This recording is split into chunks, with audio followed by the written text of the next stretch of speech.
Meu nome é George Isaac, eu sou bacharel em artes cênicas, sou diretor teatral e no ano de 2013, ainda estudante da Universidade Federal da Bahia, eu tive o privilégio de encontrar artistas que naquele momento, assim como eu, tinham a necessidade de falar sobre as suas experiências como seres humanos, sobre as urgências dos seus corpos e tudo que a gente queria colocar para fora.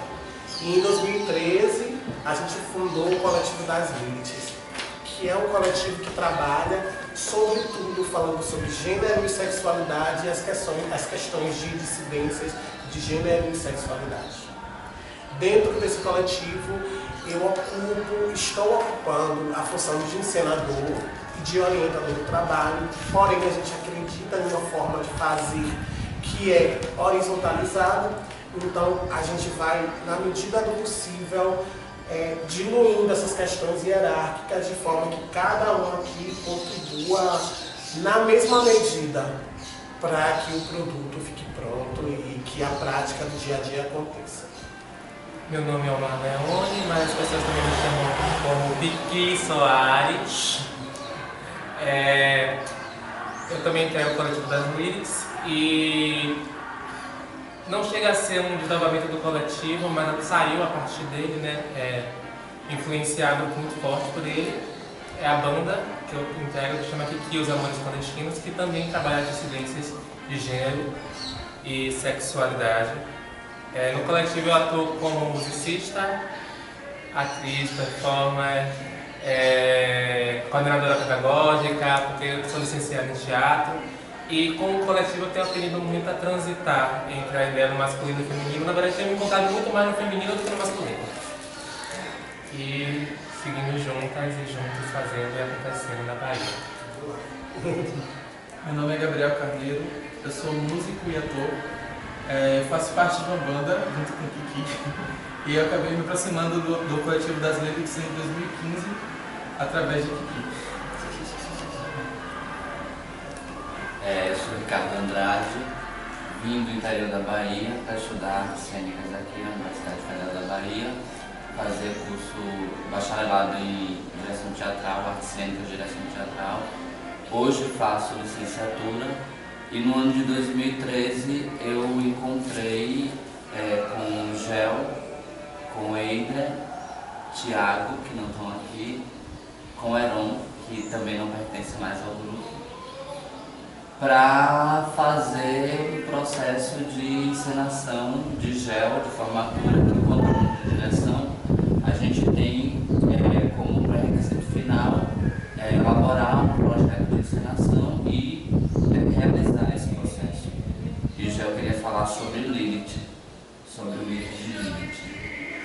E daí, até então a gente não se conhecia, assim de se ver na universidade. Eu sou do mesmo curso que ele, entrei primeiro que ele, mas a formatura dele anterior à minha, enfim.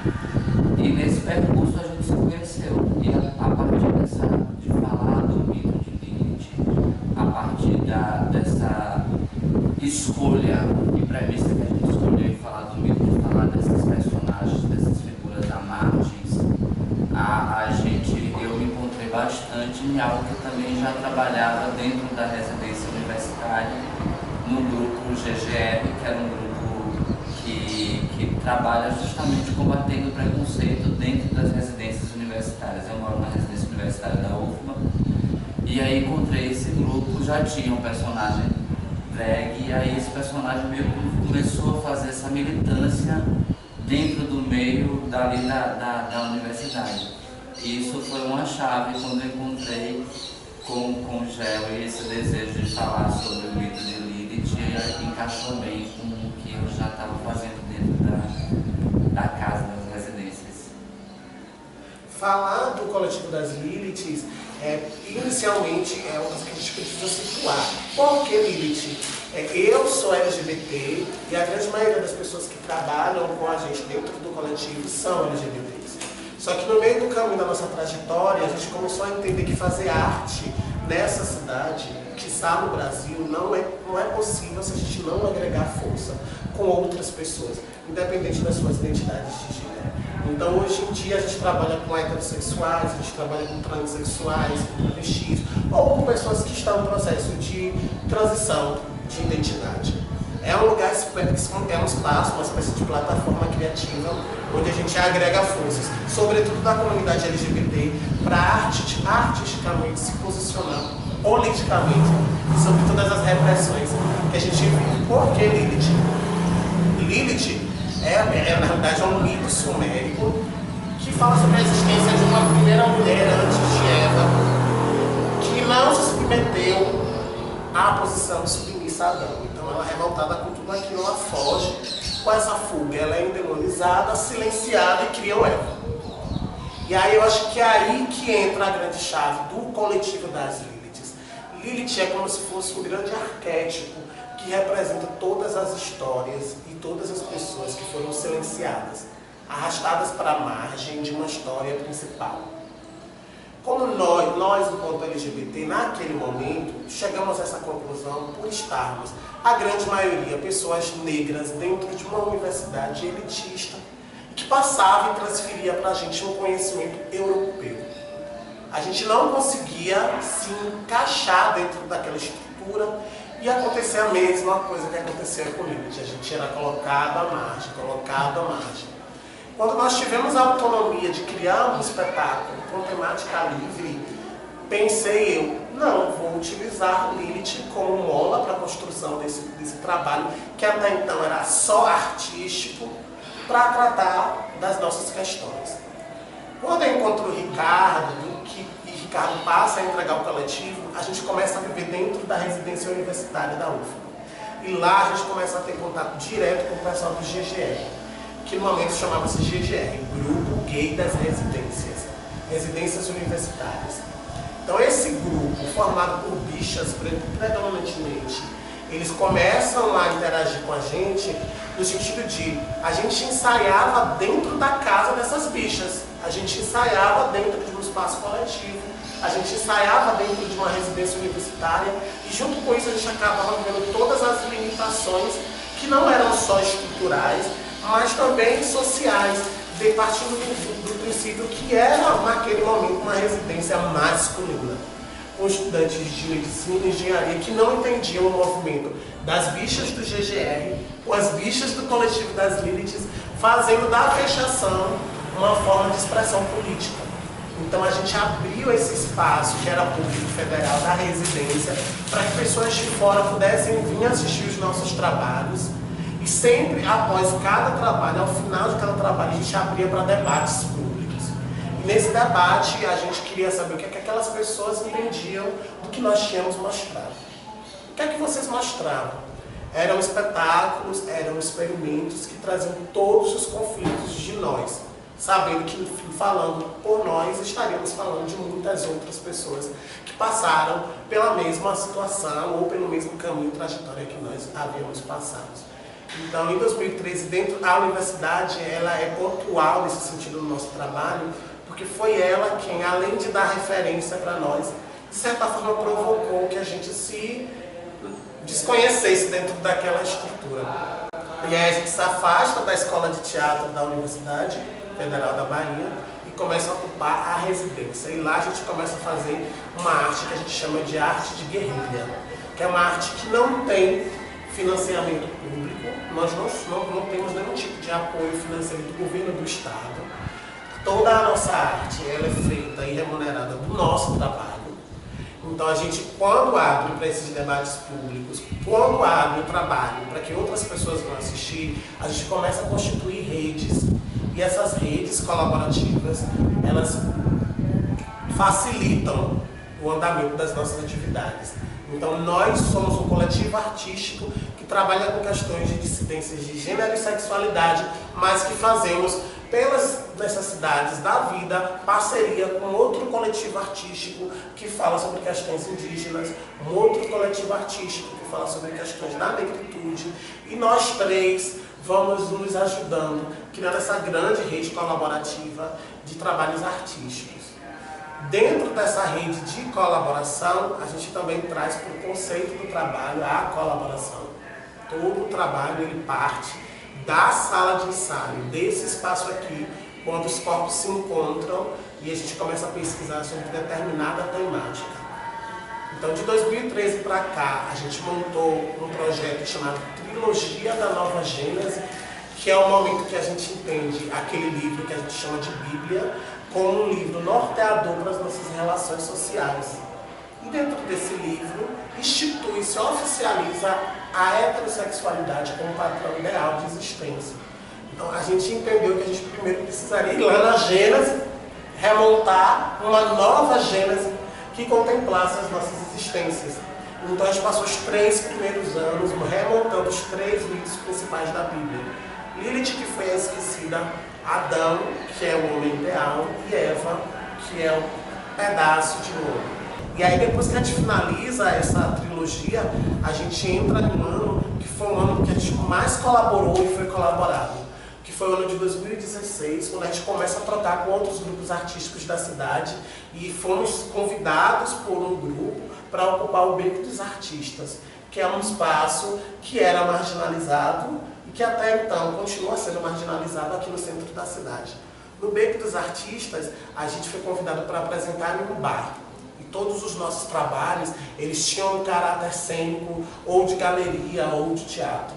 Apesar da gente apresentar em lugares públicos, mas predominantemente eram obras artísticas, para um público que ia para um lugar sentar, assistir aquela obra. Então, quando a gente vai para um bar, provoca na gente a necessidade de a gente fazer um espetáculo de entretenimento, mas que também traga as nossas questões. Aí a gente monta em 2016 o Circo dos Horrores, que é um picadeiro, onde a gente coloca todas as nossas dissidências e existências dentro daquele bar.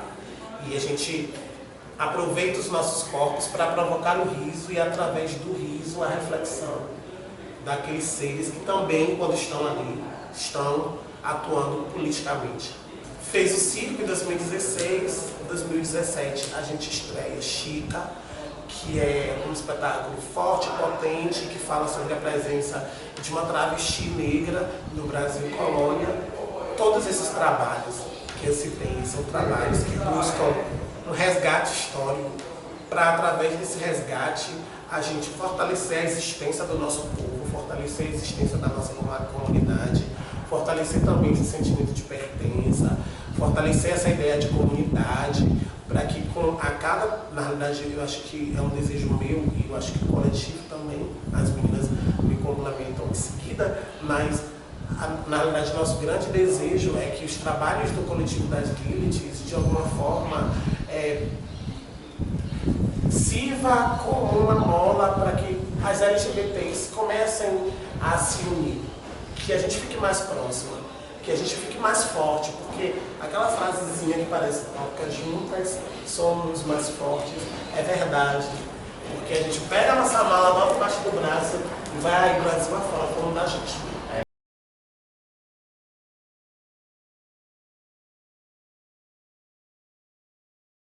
Acho que uma coisa muito bacana que aconteceu dentro do nosso coletivo, que desde o momento que ele surgiu, a gente vem trabalhando de forma colaborativa. Então a gente tira do nosso próprio recurso para tentar desenvolver os nossos produtos, e é uma coisa que é salutar dentro desse coletivo, né? Porque cada um tem sua peculiaridade, cada um tem o seu perfil, vem de um segmento, mesmo sendo da área do teatro, a gente trabalha em áreas totalmente diferentes. Nós nos duplicamos e ora triplicamos em carga horárias de trabalhos, em outras coisas, para manter as nossas atividades até um dado momento. Então nós começamos a desenvolver essas atividades tirando nosso dinheiro do bolso, depois a gente foi tendo a oportunidade de ter contato com secretarias, como é o caso da Secretaria do Trabalho, Emprego e Renda, através de um projeto social chamado Centro Público de Economia Solidária, um espaço multifacetado, onde oferecia assistências técnicas, gerenciais, comerciais, e a partir disso a gente foi identificando que é possível ter uma viabilidade financeira para desenvolver os nossos trabalhos, e hoje está reverberando nessa casa, onde a gente está residindo, desenvolvendo as nossas atividades. A gente finaliza agora em janeiro uma experiência de 3 meses, e aí a partir dessa experiência a gente já percebeu que a gente pode ficar mais um ano nessa casa se mantendo, vendendo os nossos produtos, porque além dos espetáculos que a gente tem, nós temos produtos que são ramificados a partir desses espetáculos, como é o caso de imãs, de box, a gente chama de souvenirs. E agora a gente tem a possibilidade de ter a nossa lojinha fixa, que vai ser aqui na frente do próprio estabelecimento, do próprio espaço, vendendo o nosso material, tanto em dia de espetáculo como fora disso. A gente tem uma outra frente de trabalho que é assim um bar. A gente vai intitular no primeiro momento de bar performático. É uma forma de também garantir a nossa manutenção. A gente faz atividades extras e outras, que é estar em estandes, estar em feiras, estar em eventos, além dos espetáculos, ou seja, a gente vai tomando outras frentes de trabalho para entender também ao nosso lado o que se chama de política pública, porque uma política pública ela não é desenvolvida somente pelo Estado, ela também é pela sociedade civil, e a sociedade civil precisa se colocar. Para se colocar, a gente precisa entender quais são os instrumentos, quais são os mecanismos de acesso, e esses mecanismos estão ao tempo inteiro chegando a gente de uma forma assim, olha, é a menina dos olhos, os editais, a gente pode acessar? Pode.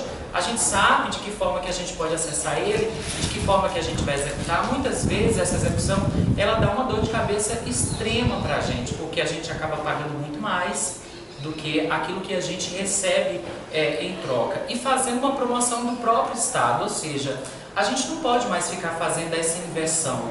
A gente precisa fazer os trabalhos produzidos a partir da nossa lógica de entendimento do próprio mercado, mas também entendendo que existem essas duas coisas que não podem ser dicotômicas, né? O Estado está aqui, a sociedade está aqui, então vamos tentar trabalhar de uma forma que as coisas possam convergir. E é realmente isso que está acontecendo agora com a gente. Então, essa série de atividades que a gente está desenvolvendo na casa, de oficinas de formação, de capacitação, tentando aproximar do bairro, porque é uma coisa muito importante. A gente não vai conseguir caminhar sozinho, então a gente tem entendido ao longo desse percalço e dessa caminhada, desse trajeto nosso, que é através de muito esforço. Clarice Lispector já dizia isso, né? É através de muito esforço que a gente consegue construir o nosso trabalho, consegue ter visibilidade. Não é um prêmio que vai dar, que vai balizar os trabalhos da gente. Os critérios de avaliação, eles são diversos dentro do mercado de trabalho e a gente precisa entender que hoje são muitas pessoas que estão procurando e a demanda ela é grande. Só que o acesso ele é pouco, né? Pela quantidade de financiamento que é distribuído dentro dos próprios estados. E a gente passa por um momento muito delicado no Brasil de distribuição de renda, inclusive para a área da cultura. No próprio Ministério do Trabalho, da Cultura, a gente tem problemas seríssimos. Agora está acontecendo um processo seletivo para ver quem são esses conselheiros que podem reverberar de forma positiva nos estados e rever, inclusive, o financiamento para a cultura. Mas ainda é uma coisa muito delicada, principalmente quando a gente percebe que um artista de um evento, de uma virada de ano, recebe R$1,5 milhão por uma noite, e um artista de teatro, de dança ou de música recebe um cachê de R$150. E ainda tem que passar por um processo licitatório, que é um processo delicado, porque você tem que ainda fazer um cadastramento no Comprasnet, para depois ser escolhido entre tantos outros, para sair só 30, 45 depois da sua apresentação, com uma emissão de nota fiscal, ou seja, a burocracia e a morosidade, né? Porque isso é muito moroso, é um processo muito moroso, vai dificultando. Fazendo um link com a fala do Thiago e com a sua questão. Quando a gente vai para o processo licitatório de edital, existe uma série de questões que são analisadas ali. E a gente vai entendendo que talvez determinada banca ou determinado edital, eles não dialoguem diretamente com a temática que a gente escolheu falar e da forma que a gente escolheu falar. E esse vem sendo, na realidade, uma grande questão entre eu, Thiago e os meninos, na escrita do nosso projeto, de como fazer que aquelas pessoas entendam que de fato é pertinente falar daquela forma sobre aquele assunto. Porque a gente, diferente de outros grupos, não tratamos a comunidade LGBT com estereótipos, que é o que se espera. Então, quando a gente vai para uma análise que é mais profunda e crítica, aí as pessoas elas não entendem, porque de alguma forma, historicamente, acreditam-se que nós não somos articulados o suficiente para fazer uma crítica mais profunda sobre as nossas existências políticas. Então ainda falta um edital específico para trabalhar com a questão de dissidências sexuais, para quem trabalha com ativismo?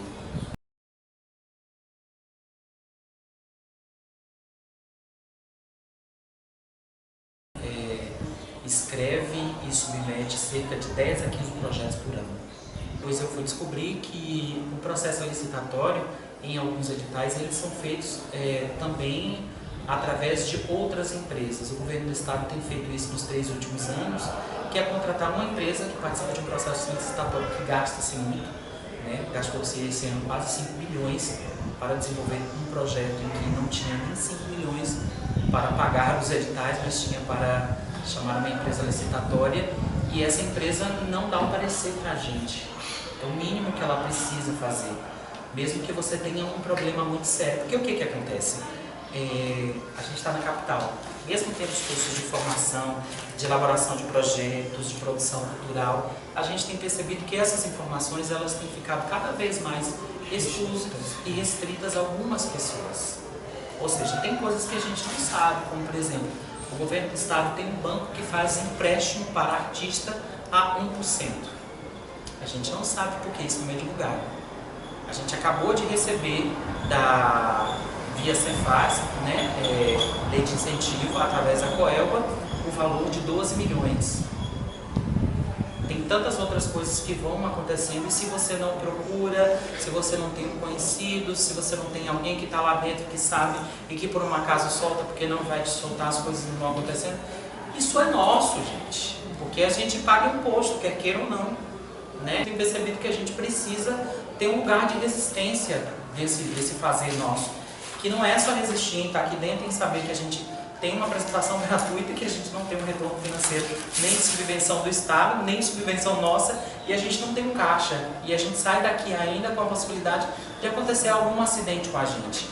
E é delicado, mas eu acho que há mais de 5 mil anos, de 2 mil anos, a gente está nesse trajeto mesmo, tentando entender como é que fazer teatro em nossos rincões, em nossos espaços. E essas são as dificuldades desse diálogo, né? Essa construção dialógica, ela é muito complicada entre as pessoas, porque os pensamentos, eles não convergem, eles não chegam em determinados lugares. E hoje, com o avanço tecnológico, a gente tem percebido, claro, cada vez mais que as pessoas têm preferido ficar em casa, assistindo uma Netflix, pedindo um lanche no fast food, do que ir para uma casa de espetáculo, ter que colocar teu carro na porta, e aí tem um flanelinha na porta que lhe pede 10, 20 reais, se você não pagar ele vai passar um prego, ou vai fazer alguma coisa com o teu carro, tu sai dali, ainda tu tem que comer, e aí tu tem que pagar em outro lugar, novamente o flanelinha, um prato super caro, o teatro tem aumentado cada vez que passa, dependendo dos lugares. E aí o que está acontecendo hoje no Brasil? A gente tem que está tentando encontrar espaços alternativos para desenvolver os nossos trabalhos. Porque se a gente tivesse hoje uma casa de espetáculo mesmo, né, de palco italiano, a gente teria que pagar uma pauta. Tem uma pauta na Bahia hoje, no mínimo, dependendo da casa de espetáculo, é de R$ 1.000 a R$ 1.800. Uma bilheteria de 20, meia 10, e que vem muito mais meia, e muito mais lista amiga, que é R$ 5, e muito mais amigo, que é gratuito. E o amigo chega na porta, eu trouxe mais 2, pode entrar. E a gente, para ter a plateia, a gente prefere que eles entrem para assistir, porque é muito frustrante mesmo a gente passar 5, 6, 8 anos dentro da sala de ensaio, construindo o trabalho, e a gente não tem ninguém para assistir. Criar Instagram, porque a gente ainda tem que fazer isso, alimentar um Instagram, alimentar um Facebook, alimentar uma página nossa, tem que fazer vídeos o tempo inteiro, tem que fazer cartaz, tem que acessar as pessoas, os amigos para que elas venham, tem que ir na TV, tem que ir no jornal. E aí as pessoas precisam saber mais de quê para que elas possam ir. E é muito delicado porque vocês inclusive estão num espaço, esse território, ele pulsa uma baianidade, nagô, que é da musicalidade, que é rítmica. Então, quando se trata inclusivamente de salas de espetáculos, de cinema, a gente vê a precariedade. Os museus eles estão se fechando, os cinemas estão se fechando, mesmo sendo espaços privados, mesmo tendo lei de incentivo, sendo mantido, mas ainda assim, uma sala de cinema que você vai, que é uma sala de arte que você tem 3 pessoas, ou às vezes uma pessoa, não tem nenhuma pessoa, vai se tornando cada vez mais delicado. A pessoa vai ter que fechar mesmo o espaço porque não dá para pagar nem a luz, nem a água, mesmo se o governo do estado ou o município possa pagar, ele não consegue pagar os funcionários do espaço. E isso é bem delicado, a gente tem sofrido cada vez mais, inclusive com o escoamento da plateia. A plateia tem vindo muito pouco ao teatro, tem apreciado muito pouco. E essa não é uma questão só do teatro de pesquisa, da arte de pesquisa laboratorial. Até o trabalho comercial, ele tem sofrido. Se hoje você for no Teatro Castro Alves, você vai perceber que de um trabalho global, mesmo sendo pago, lei de incentivo, catálogo brasileiro e tantos outros, você vai perceber que ainda tem ingresso sendo vendido na porta. Isso tem acontecido porque o atrativo ele é muito mais pulsante, né? Como eu disse, o exemplo de ter uma Netflix em casa, por exemplo, de ter um catálogo de informações onde eu posso assistir várias coisas sem precisar de sair de casa e passar por essas dificuldades, eu vou preferir ficar na minha casa, assistindo a minha Netflix e pedir um fast food. Algumas pessoas são corajosas e elas tentam sair de dentro de casa, mas ao mesmo tempo a gente percebe que é uma grade de programação extensa e que as pessoas ou elas não consomem aquilo, né, porque é o que a gente tem percebido, ou elas não consomem aquilo, ou elas não estão dando conta, porque são várias coisas que estão acontecendo, mesmo com o turista na cidade, porque é uma cidade que pulsa, né, nesse período de dezembro até o final do carnaval, é exatamente isso, é a música que pulsa, é a música que pulsa. E aí eu acho que a gente precisa também encontrar outra forma de divulgar os nossos trabalhos e trazer as pessoas para que elas possam apreciar. Não tem a ver muito com a gente, nós somos uma classe muito pouco organizada. A gente não consegue de jeito algum unir forças. Por exemplo, quando a gente pensa em Barretos e vê a galera toda do sertanejo junta naquele lugar, podem ter suas críticas, mas as pessoas elas estão fazendo. E elas estão ali juntas, tem um Rock in Rio da vida. A galera tá junta tentando desenvolver o negócio, né? O cinema ainda tem um movimento bacana no Brasil, mas ainda não é tanto. A gente tem perdido cada vez mais os nossos diretores, Walter Salles está indo embora, fulano de tal está indo embora, e a gente tem perdido para fora. E o teatro é uma coisa que é delicada mesmo, porque a gente não consegue pegar nas mãos das outras pessoas, porque as pessoas parece que elas não acreditam umas nas outras. Acho então, mais quando vem atrelada essa ideia do consumo mesmo, da caixa. Se você for pensar assim, tem espetáculos que são de atores globais, que são pessoas que são consumidas ali notoriamente pela mídia, a mídia provoca esse consumo, então vem em caixa, então é interessante, as pessoas conseguem ir para esses locais, é importante eu estar lá, porque eu vou ter clique, eu vou tirar foto, porque aquele ator está na mídia, aquele músico, aquele espetáculo, se eu não ver aquele espetáculo eu vou estar fora desse métier, então isso ainda consegue atrair gente, mas muito atrelado a essa ideia do consumo, de manipular grandes massas, entendeu? E vai muito, o que a gente faz é meio que por contra-maré, é na contra-maré disso tudo, é a via negativa disso, de ir pela identificação, de galgar o seu carisma, a sua empatia diante do meu post na mídia, então vai por outra coisa, por sensibilizar você a partir do meu produto ou pelo assunto que eu trato. Então vai por outro viés que não é esse do produto pronto, do encaixe. Se você não consumir aquilo, sua vida não vai modificar em instante.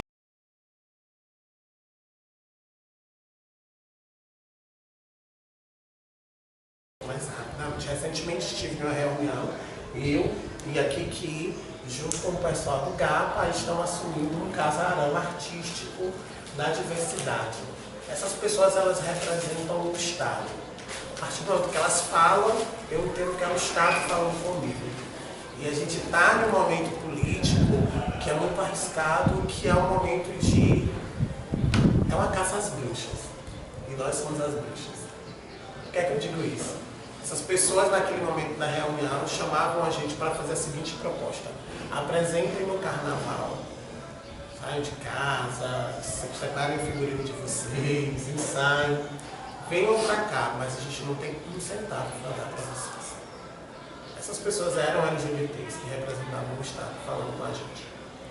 Então, A gente vive um momento político que é histórico, que é muito violento, sabe? É muito... Quando eu falo violência, é no sentido amplo da palavra. A gente está desenvolvendo fobias de gordo, de magro, de negro, de índio, de bicha, de lésbica. Eu tenho medo quando utilizo essa expressão minoria social, porque dizem que nós somos minorias sociais. Mas a cada dia que eu passo, eu vejo que nós somos maiorias de alguma coisa. Por que é que nós somos colocados no lugar de minoria? Porque estrategicamente a gente precisa se entender como minoria. É uma forma de manutenção do poder, é uma forma de alienar essas pessoas e de deixar cada um no seu quadrado. As trans e as travas, elas estão entrando nesse lugar agora de polêmica porque o Estado, o poder, não consegue controlar essas pessoas. Eles não conseguem entender o que é que eu vendo para você, é rosa, é amarelo, porque essas pessoas elas vão caindo, passando tranquilamente, transitando tranquilamente por esses limites que também são impostos pelo mercado. Então eu acho que nesse sentido, ocupar a cadeira lá no conselho como artista nos coloca também talvez no lugar de líder, mas é uma responsabilidade muito grande porque, como o Thiago bem falou, a gente não consegue, e essa é uma constatação nossa, a gente não consegue reunir artistas LGBTs para que juntos a gente consiga fazer algo. A gente está fazendo uma temporada gratuita, a gente chegou num grande gueto LGBT aqui na Carlos Gomes, na cidade. A gente colou nosso lambe-lambe. Venham conhecer a história da primeira travesti negra.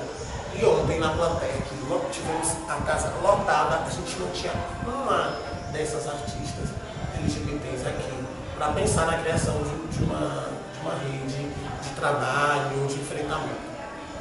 Então, é porque também, historicamente, essas pessoas talvez não entendam que elas, sendo LGBTs, travestis, elas não possam transitar nesses lugares mais sociais, de sociabilizar. Eu posso ir no teatro, porque eu não vou ser entendida no teatro, eu não posso ir em um museu, então elas acabam frequentando à noite e esses guetos.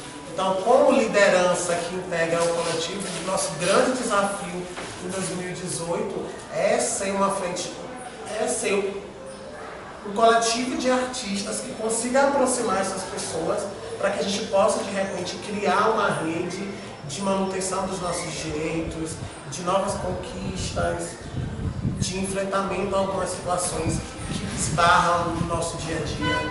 Então, falar de liderança em um movimento que começa a se organizar a partir da década de 90 é bem delicado ainda, porque a gente vive uma política da violência, de uma bicha fala da outra bicha, que fala da outra sapatão, que fala da outra sapatão, e a gente não consegue se articular. Não é à toa que os nossos movimentos e as nossas celebrações políticas acabam virando festa, puramente festa, como são a grande maioria das paradas de orgulho LGBT no Brasil. Elas nascem historicamente com o objetivo de demarcar território e, com o passar do tempo, elas vão se transformando apenas em festas de entretenimento. E aí eu falo especificamente aqui na Bahia, na parada de Salvador, que a gente, enquanto LGBT, se sente cada dia mais menos contemplado com o que o governo e essas lideranças outras vem ofertando pra gente, que eu não consigo conceber uma parada do orgulho LGBT que Igor Canário, um pagodeiro super machista, homofóbico, é convidado para subir um trio para animar a gente. Então, eu acho que é um desafio para nós, como artistas e cidadãos LGBT, nos articularmos para escolhermos os nossos líderes também. Eu acho que é importante, cada dia que passa, não só em cargos públicos de grande distância, exemplo da presidência, mas em cargos públicos, em instituições públicas, a presença de mulheres, a presença de LGBTs, a presença de indígenas, demarcando esse território e mostrando que nós não somos minorias sociais. Por que é que nós somos colocados nesse lugar historicamente? Tem um problema muito sério, eu acho que é no mundo, isso é mundial. A gente procura heróis pra gente. A gente fica o tempo inteiro procurando uma pessoa que possa nos defender, que possa nos colocar no lugar, e a gente não tem certezas de nada, porque é hoje, amanhã já é uma outra coisa. Então, tudo isso que está acontecendo agora na cabeça da gente, dessas notícias que aparentemente são bombásticas, é um efeito dominó de um processo histórico que a gente está vivendo, né? Aí é o Luciano Huck que vai entrar para ser o presidente da gente. Ah, porque ele é lindo, é maravilhoso, e ele vai dar casas para as pessoas. Então, gente, vamos entender realmente o que está acontecendo, que tipo de herói que a gente está precisando hoje. É o herói que te dá uma casa, é o herói... A gente continua no mesmo processo democrático, né? Eu quero pão, circo. E a gente está vivendo isso, por exemplo, na cidade de Salvador. É um prefeito que constrói praças, é um prefeito que está dando festa o tempo inteiro, mas não tem transporte para as pessoas saírem dessas festas e se deslocarem para suas casas. É um prefeito que está o tempo inteiro cobrando, multando as pessoas. Uma praia que não dá mais acesso ao pobre, é a classe média que precisa ir para a praia, a população da cidade não pode ir a essa praia. Então os estabelecimentos eles estão fechando na cidade, né? Cria-se um monte de praça, coloca um parquinho na praça para dizer que a coisa vai acontecer, mas aí o negócio ele fica tão nervoso, esse furacão, que as pessoas elas estão no ápice da coisa, que o vandalismo acontece. Em menos de 2, 3 meses as praças elas já são destruídas e elas vão ficar nessa forma como dados, como metas cumpridas de uma gestão.